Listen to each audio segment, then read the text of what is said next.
కేంద్రం బడ్జెట్ చూశారు. అత్యంత కీలకమైన వ్యవసాయానికి, నీటిపారుదల శాఖకి, గ్రామీణ అభివృద్ధికి, పారిశ్రామిక అభివృద్ధికి, ఆరోగ్య రంగాలకు ప్రాధాన్యత ఇచ్చారు.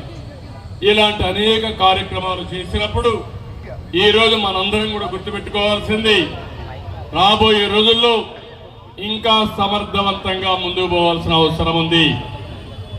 చాలా రోజుల తర్వాత భారతదేశానికి ఒకప్పుడు మీరు చూస్తే సర్దార్ వల్లభాయ్ పటేల్ చూశాం. ఆ రోజు కూడా కొంతమంది దేశంలో మేము విడిపోతాం, ప్రత్యేక దేశంగా ఉంటామని ఉక్కు సంకల్పంతో దేశాన్ని ఒకటి చేసిన వ్యక్తి సర్దార్ వల్లభాయ్ పటేల్ గారని చెప్పి కూడా నేను మీకు తెలియజేస్తున్నా. ఈరోజు అలాంటి స్ట్రాంగ్ లీడర్ నరేంద్ర మోడీ గారు. ఈరోజు ఆయన ఒక టీమ్ ఇండియాగా అందరినీ కలిపి భారతదేశాన్ని ప్రపంచంలోనే నెంబర్ 1 దేశంగా చేయాలని ఉక్కు సంకల్పంతో ముందుకెళ్తున్నారు. అలాంటి వ్యక్తికి మనం పూర్తిగా మద్దతు ఇవ్వాల్సిన అవసరం ఉంది. ఇది జరగాలంటే ప్రజలందరూ ఒకటి కావాలి, మనమే ఒక సైనికులుగా తయారు కావాలి. అభివృద్ధి కోసం, సంక్షేమం కోసం, భావితరాల భవిష్యత్తు కోసం సమిష్టిగా ఉద్యమించాల్సిన అవసరం ఉంది. ఇలాంటి ఎన్నికలు వచ్చినప్పుడు ఈ ఎన్నికల్లో మనం అందరం కూడా మన శక్తి వంచన లేకుండా పనిచేయాల్సిన అవసరం ఉంది. ఇక్కడికి వస్తే ఏపీ, తెలంగాణ, ఆంధ్ర అసోసియేషన్ ఢిల్లీ,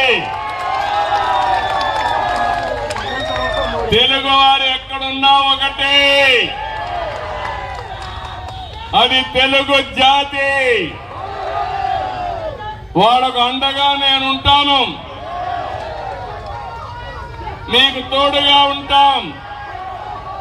భారతదేశం ముందుకెళ్ళాలి, ఈ దేశాన్ని ముందుకు నడిపించడంలో తెలుగు జాతి అగ్రస్థానంలో ఉండాలని ప్రత్యేకంగా కోరుకుంటున్నా. అందుకే ఏపీ, తెలంగాణ, ఆంధ్ర అసోసియేషన్ ఢిల్లీని అభినందిస్తున్నా. 3 రోజులే టైం ఉంది, మీరందరూ కూడా ఇంటింటికి వెళ్ళండి. ఈరోజు అభివృద్ధికి మారు పేరు తెలుగు జాతి. మీరందరూ కూడా అందరికీ చెప్పి, I'm requesting citizens of Delhi, I came here not only appealing Telugu community, I wanted to appeal all communities in the country, all citizens in this country. This is a great nation. We are in an inspiring time.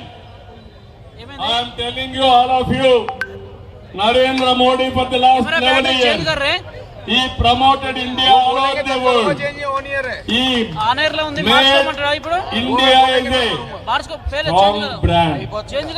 Earlier I used to go so many countries. I had an experience in this country.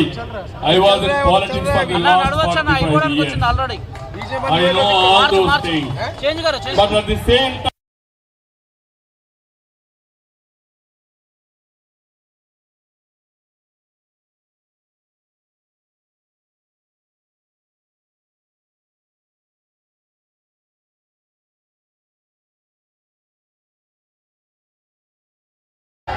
beyond politics,